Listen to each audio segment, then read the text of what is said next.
Hello दोस्तों, good evening. नमस्कार, आप सभी का स्वागत है आप सभी के अपने यूट्यूब चैनल परीक्षा की शिक्षा में।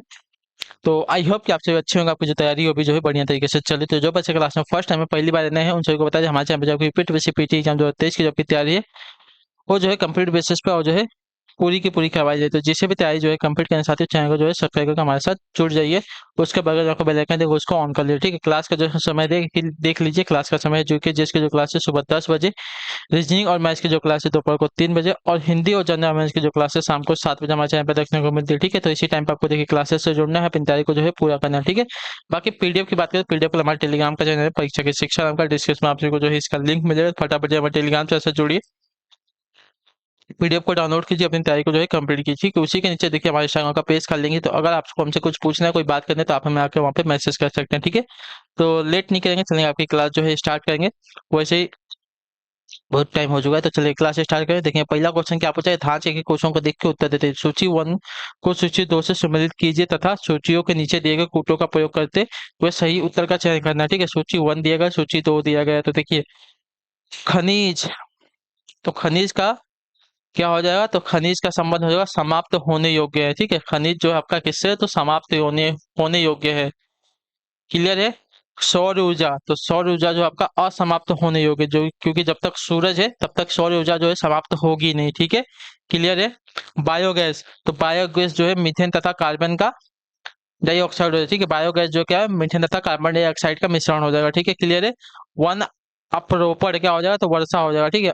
वन अपरोपण का संबंध जो आपका वन अपरोपण का जो संबंध हो जाएगा वर्षा से हो जाएगा। क्लियर है। तो 4 3 2 1 आपका मिलान हो जाएगा, तो 4 3 सॉरी, हाँ 4 3 2 1 मिलान होगा ना। तो देखिए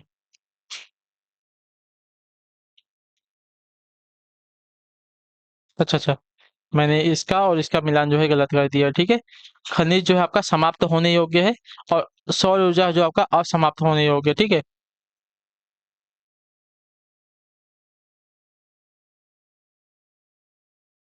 क्लियर है सभी को। बस 1 मिनट रुकिए, ठीक है।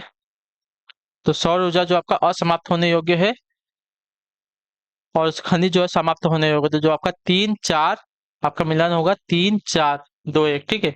3 4 2 1 आपका मिलान हो जाएगा, तो 3 4 2 1 जो आपका कोड दिएगा आपका एड्रेस, इसका चाहिए तो स्क्रीनशॉट ले लीजिए। हम आगे बढ़ेंगे, अगले क्वेश्चन बढ़ेंगे।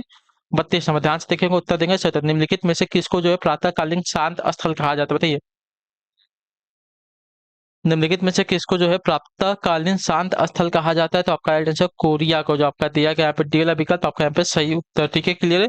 प्रातःकालीन शांत स्थल जो है दक्षिण कोरिया को कहा जाता है, ठीक है। क्लियर है सभी को। दक्षिण कोरिया जो है सुदूर पूर्व का अंग है। दक्षिण कोरिया की राजधानी जो आपकी सियोल है। अगले क्वेश्चन बढ़ेंगे। 33 नंबर, ध्यान से उत्तर दीजिए। राम सेतु यानी कि एडम ब्रिज शुरू कहाँ से होता है, तो एडम ब्रिज यानी कि राम सेतु की शुरुआत होती है आपकी धनुष कोटी से, जो आपका दिया गया यहाँ पे ये वाला विकल्प आपका यहाँ पे सही उत्तर, ठीक है। क्लियर है। अगले क्वेश्चन बढ़ेंगे। आपका देखिए वापस मिलान दिया गया है, मिलान करेंगे। सूची 1 का सूची 2 से मिलान करें, ठीक है। उकाई, उकाई कहाँ है, तो उकाई जो है आपका गुजरात में, ठीक है। पत्तात्रु, पत्तात्रु की बात करें तो पत्तात्रु जो आपका झारखंड से इसका संबंध हो जाएगा, ठीक है। पेंच, पेंच का संबंध आपका मध्य प्रदेश से हो जाएगा, और दाभोल का संबंध आपका महाराष्ट्र से हो जाएगा, ठीक है। तो आपका 2 1 4 3 मिलान हो जाएगा, ठीक है। इसका भी स्क्रीनशॉट ले ले, हम आगे बढ़ेंगे। 2 1 4 3 सी वाला ऑप्शन आपका यहाँ पे राइट आंसर, ठीक है। ऑप्शन देख लिए, सी वाला ऑप्शन 2 1 4 3 आपका इसका स्क्रीनशॉट ले, ठीक है। क्लियर है सभी को। अगले क्वेश्चन बढ़ेंगे, आपका देखेंगे 35 नंबर। कांजीरंगा किसके लिए प्रसिद्ध है, बताइए। तो कांजीरंगा राष्ट्रीय उद्यान पहले तो आपका असम में स्थित आपका एक हो जाएगा किले, और किसके लिए प्रसिद्ध है, तो आपका एक सिंह के गैंडे के लिए, ठीक है। गैंडे के लिए आपका यहाँ पे प्रसिद्ध है, जो आपका ये वाला विकल्प देगा 35 पे आपका सही, तो ठीक है। क्लियर है। अगले क्वेश्चन बढ़ेंगे 36 नंबर। सन सिटी अवस्थित है कहाँ पर, बताइए। सन सिटी जो है कहाँ पर अवस्थित है, तो सन सिटी जो आपका देखिए दक्षिण अफ्रीका में अवस्थित है, तो आपका बी वाला ऑप्शन देगा आपका यहाँ पे सही, ठीक है। दक्षिण अफ्रीका में सन सिटी अवस्थित है। सन सिटी अपने लग्जरी रिजॉर्ट और कसिनो के लिए जो है मशहूर है, ठीक है। क्लियर है। अगले क्वेश्चन बढ़ेंगे, ध्यान से देखेंगे क्या पूछा गया, उत्तर देने की कोशिश करेंगे। 37 नंबर, उत्तर दीजिएगा। दूध में अग्रणी उत्पादकों का सही अवरोही क्रम क्या हो जाएगा, ठीक है। दूध में अग्रणी उत्पादकों का सही अवरोही क्रम क्या हो जाएगा, तो आपका सही उत्तर होगा सबसे पहले भारत दूध का उत्पादन करता है सबसे ज्यादा, उसके बाद संयुक्त अरब अमेरिका, उसके बाद चीन, उसके बाद रूस हो जाएगा। ठीक है, कुल दूध उत्पादन की दृष्टि से भारत जो है प्रथम स्थान पर आता है, और वही क्रम में इस प्रकार हो जाएगा भारत और अमेरिका, चीन, रूस, जर्मनी इत्यादि हो जाएगा। ठीक है, क्लियर है सभी को। अगले क्वेश्चन बढ़ेंगे 38 नंबर, ध्यान से उत्तर देंगे। विलुप्त होने वाली प्रजातियों की सूचीबद्धता होती है किसमें? तो आपका सही उत्तर क्या होगा? विलुप्त होने वाली प्रजातियों की जो सूचीबद्धता होती है किसमें होती है? तो आपका राइट आंसर होगा रेड डेटा बुक में, जो आपका दिया गया यहाँ पे बी वाला विकल्प आपका यहाँ पे सही उत्तर। ठीक है, क्लियर सभी को इसके बारे में। अगले क्वेश्चन बढ़ेंगे, ध्यान से देखिएगा, बताइएगा सही उत्तर क्या हो जाएगा 39 नंबर साथियों। ठीक है, एक वर्ष में कितना किग्रा, मतलब एक कर्ष में, चलिए एक वर्ष ने एक कर्ष में, एक कर्ष जो है कितने किग्रा के बराबर होता है? एक कर्ष जो है कितने ग्राम के बराबर होता है? किग्रा नहीं, कितने ग्राम के बराबर। एक कर्ष जो है कितने ग्राम के बराबर होता है? तो एक कर्ष जो है आपका 12 ग्राम के बराबर होता है। 12 ग्राम के, जो आपका दिया गया यहाँ पे सी विकल्प आपका, तो एक कर्ष जो है आपका 12 ग्राम के बराबर होता है। क्लियर है। अगले क्वेश्चन बढ़ेंगे, ध्यान से देखेंगे, उत्तर देंगे 40% तक। निम्नलिखित नगरों में से कौन जो है राष्ट्रीय राजधानी क्षेत्र में अवस्थित है? निम्नलिखित नगरों में से कौन जो आपका राष्ट्रीय राजधानी क्षेत्र में अवस्थित है साथियों? इसका सही उत्तर क्या हो जाएगा? तो देखिए, खुर्जा, करनाल, रोहतक, ये क्या है? ये तो आपके राष्ट्रीय राजधानी क्षेत्र में अवस्थित हो जाएंगे। क्लियर है। तो जो आपका दिया गया यहाँ पे केवल 2, 3 और 4 आपका यहाँ पे सही उत्तर। ठीक है, क्लियर साथियों। दिए गए विकल्पों में से राष्ट्रीय राजधानी क्षेत्र यानी कि एनसीआर में जो है 3 राज्य शामिल है, खुर्जा, करनाल और रोहतक। वर्तमान में राष्ट्रीय राजधानी क्षेत्र में जो है आपको उत्तर प्रदेश, मेरठ, गाजियाबाद, गौतम बुद्ध नगर यानी कि नोएडा और ग्रेटर नोएडा, बुलंदशहर, गुरुग्राम, मेवात, रोहतक, सोनीपत, रेवाड़ी, इज्जर, पानीपत, पलवल, महेंद्रगढ़, भिवानी, जिंद और करनाल तथा राजस्थान के अलवर तथा भरतपुर शामिल है। क्लियर है सभी को। अगले क्वेश्चन बढ़ेगा आपका 41 पे उत्तर देंगे। विटामिन शब्द का जनक कौन? बताइए, विटामिन शब्द जो है इसका जनक कौन है साथियों? तो विटामिन शब्द का जो जनक है आपके काशीमीर फंक है, जो आपका दिया गया डी वाला विकल्प आपका यहाँ पे। ठीक है, विटामिन शब्द का जनक जो है कि काशीमीर फंक को माना जाता है। क्लियर सभी को। अगले क्वेश्चन बढ़ेंगे, ध्यान से देखेंगे, 42 पे उत्तर देंगे। राइट आंसर का अंतर्राष्ट्रीय शांति दिवस कब मनाया जाता है? बताइए, अंतर्राष्ट्रीय शांति दिवस तो आपका राइट आंसर हो जाएगा साथियों 21 सितंबर को, जो आपका दिया गया यहाँ पे डी वाला ऑप्शन आपका यहाँ पे सही उत्तर। ठीक है, क्लियर सभी को इसके बारे में। इंटरनेशनल पीस डे जो है आपका 21 सितंबर के दिन को मनाया था। ठीक है, क्लियर है। 10 अक्टूबर को जो आपका वर्ल्ड मेंटल हेल्थ दिवस मनाया था। ठीक है, और 12 मार्च की बात करें तो 12 मार्च नहीं दिया गया ना, 12 जुलाई दिएगा। 12 मार्च को जो आपका इंटरनेशनल डे ऑफ फॉरेस्ट मनाया जाता है। ठीक है, क्लियर है। अगले क्वेश्चन बनेगा आपका 43 नंबर, भारतीय दलहन अनुसंधान संस्थान अवस्थित है कहाँ पर? भारतीय दलहन अनुसंधान संस्थान कहाँ पर अवस्थित है? तो आपका राइट आंसर साथियों कानपुर में अवस्थित है, जो आपका दिया गया सी वाला विकल्प आपका यहाँ पे सही उत्तर हो जाए। ठीक है, क्लियर सभी को इसके बारे में। अगले क्वेश्चन बढ़ेंगे, उत्तर देंगे 44 पे सही उत्तर का साथियों। पूछा कि आपका निम्नलिखित में से किसे जो है सीमांत गादी के नाम से जाना जाता है? मैंने आपको बहुत बार बताया है। तो आपका राइट आंसर खान अब्दुल गफ्फार खान को, जो आपका दिया गया यहाँ पे बी वाला विकल्प आपका यहाँ पे सही उत्तर। इनको देखिए आगा खां भी कहते हैं। ठीक है, बादशाह खां, बच्चा खां, आगा खां भी इनको कहते हैं, याद रखिएगा। ठीक है,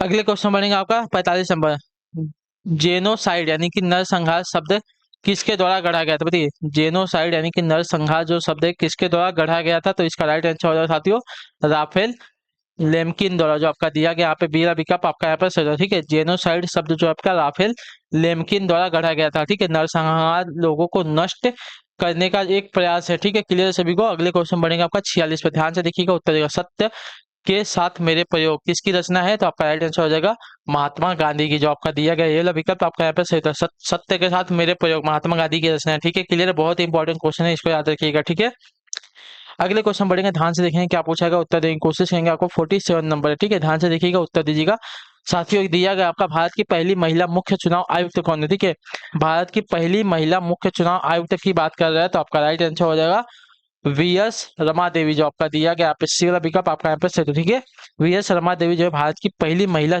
मुख्य चुनाव आयुक्त बनी। इनका कार्यकाल जो है 16 नवंबर 1990 से 11 दिसंबर 1990 तक था। ठीक है, अगले क्वेश्चन बढ़ेंगे 48 नंबर, ध्यान से देख के उत्तर दीजिएगा। राइट आंसर महाभारत का अंग्रेजी भाषा में अनुवाद करने वाले भारतीय कौन है? बताइए, महाभारत का अंग्रेजी भाषा में अनुवाद करने वाले भारतीय कौन है साथियों?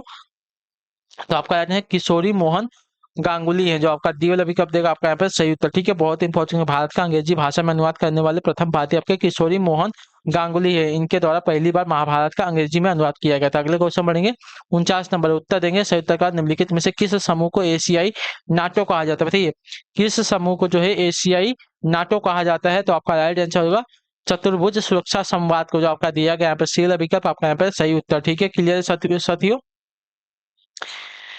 इसे जो है क्वाड या एशिया के नाटो के रूप में जाना जाता है। इसमें जो है 4 इंडो पैसिफिक पार्टनर शामिल है, भारत, अमेरिका, जापान और ऑस्ट्रेलिया। क्लियर सभी को। अगले क्वेश्चन बढ़ेंगे आपका 50 नंबर, ध्यान से देखिएगा, बताइएगा संयुक्त राष्ट्र द्वारा सूचना तक सार्वभौमिक पहुंच के लिए अंतर्राष्ट्रीय दिवस हर साल कब मनाया जाता है? बताइए संयुक्त राष्ट्र द्वारा सूचना तक सार्वभौमिक पहुंच के लिए अंतर्राष्ट्रीय दिवस हर साल कब मनाया जाता है? तो आपका राइट आंसर हो जाएगा साथियों, बनाया जाता है 28 सितंबर को, जो आपका दिया गया यहाँ पे ये वाला ऑप्शन आपका यहाँ पे सही होता है। ठीक है, क्लियर सभी को। अगले क्वेश्चन बढ़ेंगे, पित्रा देश में संधि कौन सी? बताइए पित्रा देश में संधि की बात करें साथियों, इसका सही उत्तर क्या हो जाएगा? बताइए तो पित्रा देश की अगर संधि की बात करेंगे, पहले तो इसका संधि विषय पितृ धन आदेश हो जाएगा। ठीक है, पितृधन आदेश, तो पित्रा आदेश हो जाएगा। क्लियर है। तो इसमें जो आपकी है यड़ संधि लगी हुई है, तो जो आपका ए वाला विकल्प जाएगा है 76 पे आपका सही था। ठीक है, अगले क्वेश्चन बढ़ेंगे 77 नंबर, ध्यान से उत्तर देंगे। तो इनमें मदिरा का पर्यायवाची कौन सा नहीं है? ठीक है, सूरा, मधु, अमी, मदय। तो इसमें जो है अमी जो दिया गया है,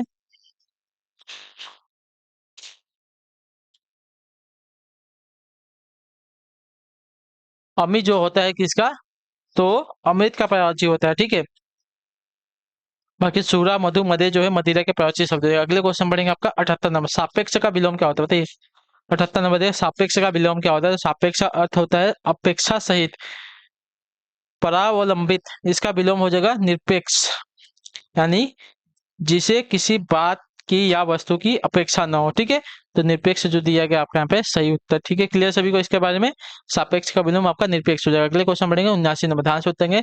अतिवृष्टि शब्द के लिए वाक्यांश का जो है चयन करना। ठीक है, अतिवृष्टि शब्द के लिए वाक्यांश का चयन करना हमको। ठीक है, तो अतिवृष्टि वाक्यांश क्या हो जाएगा? अत्यधिक वर्षा होना। ठीक है, अतिवृष्टि शब्द का वाक्यांश के लिए एक शब्द हो जाएगा आपका अत्यधिक वर्षा होना, जो आपका बेला विकल्प देगा आपका अत्यधिक सूखा पड़ना, यानी कि अकाल हो जाएगा। ठीक है, अत्यधिक विचार करना यानी कि अति विचरणीय हो जाएगा। ठीक है, अति विचरणीय। ठीक है, और जो आपका दिएगा अत्यधिक संतुष्ट होना, यानी कि संतुष्टिकरण हो जाएगा इसका। ठीक है, संतुष्टिकरण। क्लियर है। 80 नंबर, ध्यान से देखिएगा, राजन का स्त्रीलिंग क्या हो जाएगा? तो देखिए राजन का स्त्रीलिंग जो आपका हो जाएगा रागी हो जाएगा, रागी, जो आपका बेला विकल्प देगा आपका यहाँ पे सही। तो ठीक है, क्लियर सभी को इसके बारे में। रानी का राजा हो जाएगा, सम्राट का साम्राज्ञी हो जाएगा। ठीक है, और राजन का रागी हो जाता है। क्लियर है। तो इसी के साथ जो आपकी क्लास है आज की यहीं पे कंप्लीट होती है। आई होप कि आपको जो क्लास है अच्छी लगी क्लास को लाइक करें, चैनल पहली बार चैनल को जो सब्सक्राइब कर हमें कमेंट करके जरूर बताएगा आपको जो क्लास है साथियों कैसी लगी। ठीक है, तो हम आपसे मिलते हैं आपकी अगली क्लास में, तब तक के लिए टाटा बाय बाय, जय हिंद जय भारत। आपसे क्लास से जुड़ने के लिए बहुत बहुत ही धन्यवाद साथियों। हमें कमेंट करके बताइएगा आपको जो क्लास है साथियों कैसी लगी। ठीक है।